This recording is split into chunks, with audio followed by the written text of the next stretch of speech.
네, 히스토리 테이킹은요, 크게 두 단계로 나눠져요. 전반과 후반. 전반에 해야 될 게 꼭 있고요. 후반에 해야 될 게 꼭 있어요. 그래서 이걸 둘로 크게 나누는 거예요. 전반은요, 내담자가 본인 이야기를 최대한 꺼내놓을 수 있도록 질문을 지속적으로 해주는 게 중요해요. 이 사람이 나한테 와서 뭔가 자기의 고민을 얘기하기 전까지 수많은, 진짜 오랜 시간 동안 고민했던 게 있을 거 아니에요. 그게 인터넷 사이트를 찾아보면서 나랑 비슷한 케이스가 있네, 그런 것들을 보고 내원을 하긴 했겠지만, 그래도 자기의 상황과 이 사람의 상황은 좀 다를 수 있다라고 생각하거든요. 근데 오자마자 그거 예전에도 해봤는데요, 하시면 돼요. 자, 우리 비용 얼마고요, 프로그램 이렇게 하시면 돼요. 그러면 그냥 장사하려고 하는 느낌이지 자기에 대해서 관심이 없다고 생각하거든요. 그러니까 이 사람이 가지고 있는 고민이 뭔지를 자세하게 물어보면, 그냥 듣는 게 아니라, 그냥 말하고 있는 거 듣는 게 아니라 질문을 통해서 좀 더 예리한 질문들, 언제부터 시작되는지, 이게 어떨 때 심해지는지, 이런 질문들을 던져줘야지, 이 사람이 나의 상태에서 좀 더 정확하게 파악하려고 노력을 하는구나, 그리고 이해를 하고 있구나 라는 인식을 심어줄 수 있어요. 그거는 이제 회원 입장에서 그렇게 느끼는 거고, 우리 입장에서 그걸 왜 하냐면, 이 사람 상태가 기존 케이스하고 비슷하긴 한데 진짜 좋아질 수 있는지 아닌지 먼저 파악을 해야 되잖아요. 그러니까 그 예전 케이스하고 비슷한지를 계속 물어보는 거예요. 물어봤는데 이건 조금 다른데? 이상한데? 그럼 이게 진짜 내가 갖고 있는 기술로 좋아지게 만들 수 있는지를 알아가는 거죠. 그 과정이 필요한 거예요. 그래서 전반에는 이 내담자가 가지고 있는 고민사항을 잘 듣고 이 사람이 갖고 있는 목표가 무엇인지를 분명하게 알 수 있도록 질문을 하는 게 굉장히 중요합니다. 그래서 공감, 경청, 적절한 질문으로 고객 상태를 파악하고 이해하고 있음을 표현하는 게 가장 중요해요.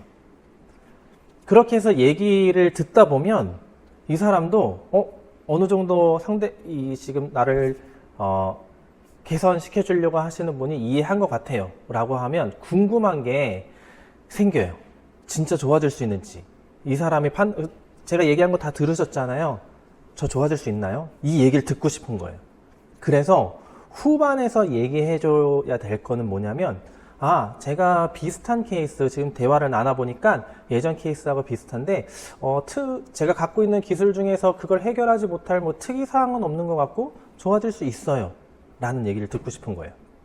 그래서 기존 사례 언급하면서 좋아질 수 있다 라고 얘기해 주는 게 그분에게 희망을 주는 거고요. 내가 진짜 좋아질 수 있겠구나 라는 희망을 주는 거고요.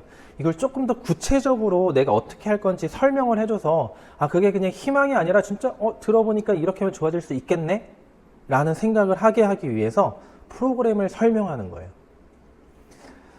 자, 처음에 왔을 때 그냥 바로 프로그램을 설명할 수도 있겠고, 지금 제가 말했던 것처럼 전반적인 것들, 그리고 후반에 좋아질 수 있다는 희망을 주고 프로그램을 설명하는 거하고, 어떤 고객 입장에서 뭐가 가장 큰 차이점일까요? 딱 느낌이. 딱 갔는데 갑자기 비용부터 설명하고 프로그램 막 설명해. 내 상태를 모르고 얘기하는 거니까, 이거 뭐지? 내 상태 알지도 못해서 왜 프로그램을 얘기하지? 이렇게 되잖아요. 근데 자기의 얘기를 다 했고 기존 사례로 좋아질 수 있다라는 얘기도 들었고 그 다음 프로그램 설명을 하면 이게 장사로 프로그램 뭐 하는지 설명한다 이 느낌이 아니라 진짜 내가 이렇게 한 단계 가면 좋아질 수 있겠구나 라고 하는 진짜 구체적인 그림이 그려져요. 그래서 그리고 나서 비용을 설명하면 비용이 비슷하든, 선생님들이 생각했을 때 제가 그 강남에 가로수길에서 일했을 때 8회에 480만 원 받았거든요. 엄청 비싸죠. 근데 이 전반과 이 좋아질 수 있는 희망을 안 주고 하면, 그러니까 처음에 전화를 받았어. 거기 얼마예요? 비용 얼마예요? 딱 물어봐. 저기 8회 480만 원이요. 네. 그 목소리가 흐려져. 그 다음 프로그램 설명에다 듣는 동안은 또 끊어요. 연락 안 와. 근데 이 전반적인 거 다 하고 하잖아요? 그러면 고민은 해. 일단 비싸니까.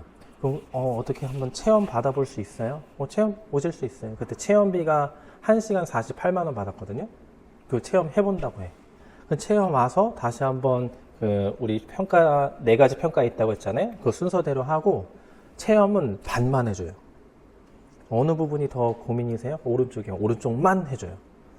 그리고 그러니까 이제 회원분들이 그런 얘기도 하긴 해요. 오른쪽만 하면 좀 비대칭으로 해서 이렇게 가면 조금 그렇지 않아요? 근데 체험을 통해서 이거 완벽하게 원하는 걸 해결해 주려고 하는 게 아니라 효과가 있다라는 걸 보여주려고 하는 거예요. 좀 이렇게 틀어져 있어도 그거 보면서 하루 이틀 계속 생각하거든요. 이게 얼마나 유지되는지도 궁금해 하기 때문에 그거 보고 나서 저 할게요. 480만 원 와서 끊어요. 자, 그래서 전반과 후반에서 해야 될 것들 제가 빨간색으로 표시해 놨어요. 이 부분을 꼭 진행해 주시면 되고, 이분들이 원하는 거 정말 좋아질 수 있는지 경험이 있는지 궁금해 하기 때문에 기존 회원 중에 그런 사례가 있다라는 걸 언급을 하는 거고요.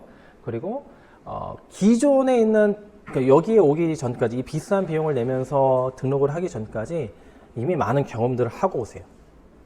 그리고 특히 성형 수술 상담을 받고 오거나 수술을 했는데도 개선이 안 돼서 오시는 분들이거든요. 그러니까 기존 프로그램과 뭔가 다르다라는 걸 얘기해 줘야 되는데, 저희가 다른 학회하고 가장 큰 차이점은 자세를 같이 본다는 거예요. 그러니까 보통 에스틱에서 하는 가벼운 압에 반복되는 거는 당연히 개선 효과가 있거든요. 근데 깊은 층을 건드리지 않았기 때문에, 그리고 얼굴의 베이스가 되는 목과 바디를 건드리지 않았기 때문에 유지가 오래되지 않는 거예요. 저희는 자세를 같이 본다는 거, 그리고 또 하나는 배우러 온다고 생각하라고 꼭 말씀드려요. 비대칭으로 오시는 분들, 점점 커져서 오시는 분들, 중안부가 점점 길어져서 고민이에요. 얼굴 옆에가 커지고 있어요. 라고 얘기하시는 분들. 태어났을 때부터 그런 사람도 간혹 있지만, 그런 사람들은 그냥 어렸을 때부터 그냥 내 얼굴이 이러니까 이라고 생각하지, 그게 엄청난 고민은 아니거든요. 원래 내가 되게 예뻤어. 20대 초반 막 주변에서 이쁘다는 얘기도 들었고 막 괜찮다고 얘기를 들었는데, 나이가 들면서 들수록 주변에서 그런 칭찬도 잘 못 듣고, 그리고 다 좀 이렇게 적극적으로 하시는 분들은 뭔가에 상처가 있어요. 외모에 컴플렉스 상처가 있거든요. 그런 부분들이 오랫동안 쌓여서 온 거기 때문에 우리가 한두 번 해서 확 좋아졌어요. 이렇게 마케팅으로 카메라 각도나 이런 거 해서 올릴 수는 있어도 그 사람이 한 달, 두 달 그게 유지될 수는 없어요. 왜냐하면 습관 문제거든요. 그러니까 다시 말하면 이게 개선된 게 쭉 개선된 상태로 유지되려고 한다거나 더 좋아지려면 스스로 해야 돼요. 이거는 물론 이거 하라고 했을 때 귀찮아하는 사람들은 있겠지만, 이걸 얘기했을 때 말도 안 돼요. 다른 데 가면은 이렇게 받으면 6개월, 1년 이상 지속되는데요. 이런 얘기 하는 사람 없어요. 다 경험을 해봤기 때문에. 결국 내가 해야 된다는 걸 알고 있어요. 그래서 우리는 해주는 것도 중요하지만 사실 계속 할 수 있게끔 자극하는 것도 필요해요. 자, 그런 부분들이 히스토리 테이킹 안에서 꼭 이루어져야 됩니다.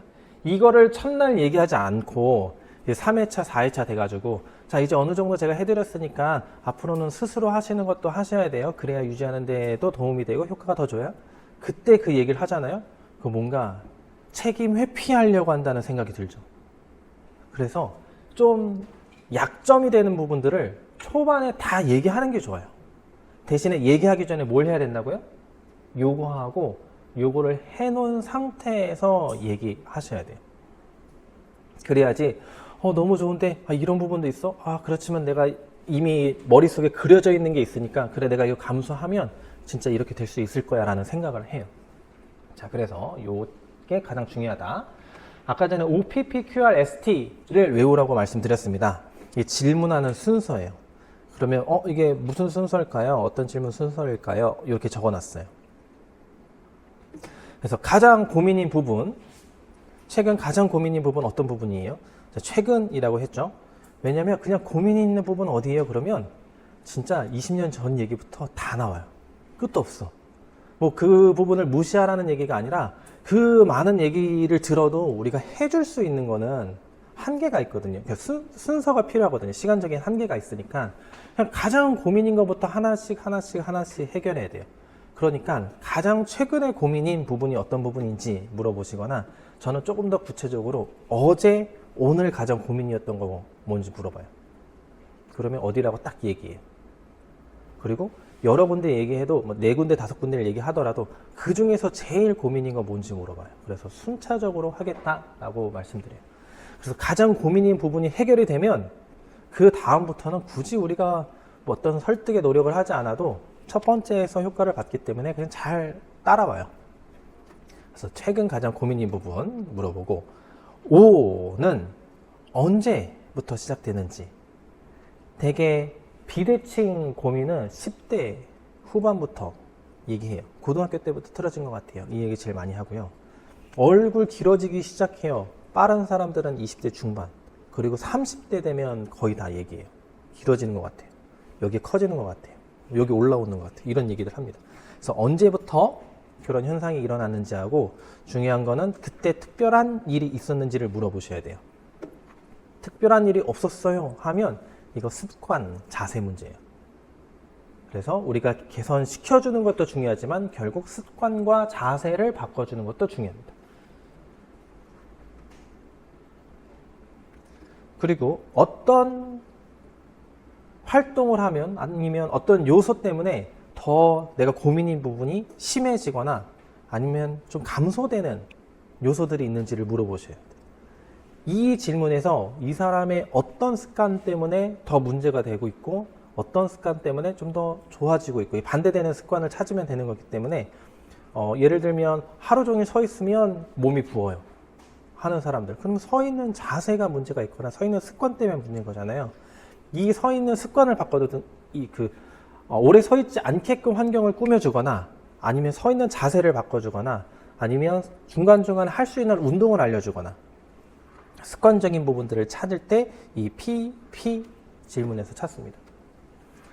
그리고 회원들 중에 아프다고 하는 사람들이 있을 거예요. 목이 점점 두꺼워져요.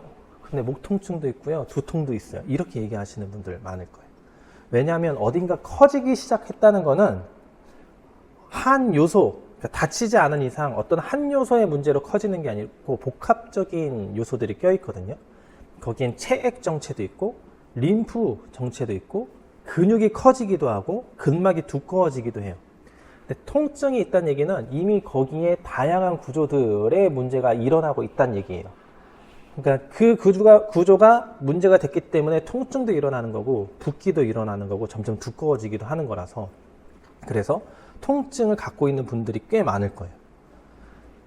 여기서 가장 그 통증을 갖고 있는 분들한테 해야 될 가장 중요한 질문은 뭐냐면 통증의 종류가 어떤지를 물어보는 겁니다. 만약에 통증의 종류가 뻐근해요, 땡겨요, 당겨요, 이거는 우리가 할 수 있는 부분들이에요. 그러니까 근막, 근육 해결하면 좋아질 거거든요.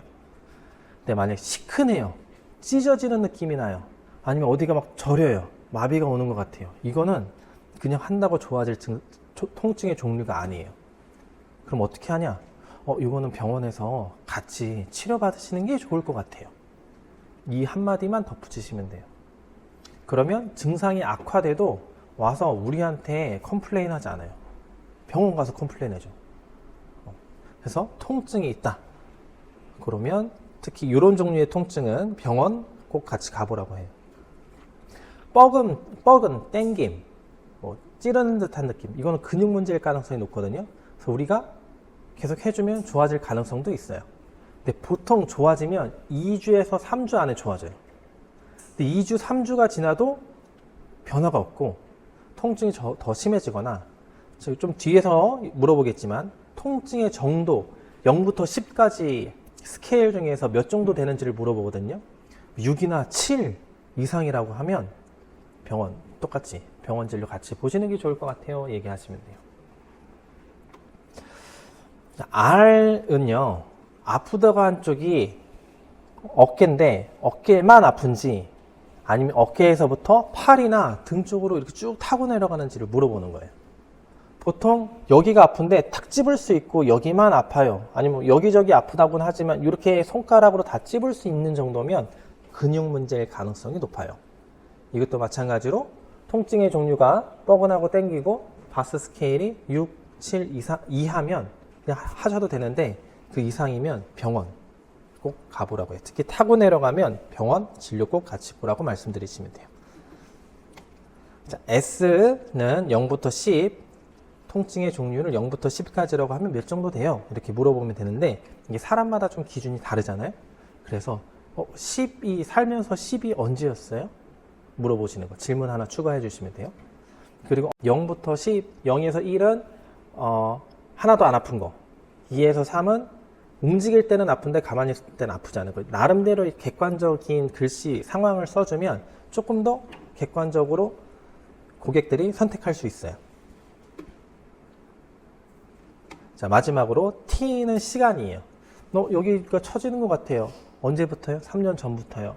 그래서 3년 전부터 지금까지 점점 심해지고 있어요. 유지되고 있어요. 그래도 조금 개선되고 있어요. 이러한 시간에 따른 변화.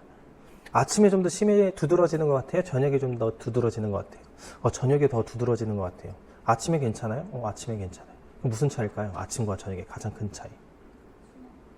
잘 때 이거 안 쓰잖아요. 근데 아침에 일어나서 막 말하고 음식 씹고 먹고 하면서 한쪽만 쓴다는 얘기인 거거든요. 그 점점 틀어져. 그러면 에, 이, 오 표정 어떤지 관찰해보고 음식물 씹는 것처럼 한번 해보시겠어요? 어느 쪽으로 틀어지게 하는지 그런 것들 관찰하는 거예요. 자, 그래서 히스토리 테이킹 크게 전반과 후반으로 나눠진다. 전반에서는 이러한 질문의 순서를 따라서 내담자가 갖고 있는 고민사항을 충분히 얘기할 수 있게끔 해주고 목표를 설정해 주는 게 전반에서 해야 될 거. 후반에서 해야 될 거는 기존 사례 언급으로 희망, 그리고 프로그램 설명으로 비전 제시하는 게 포인트입니다.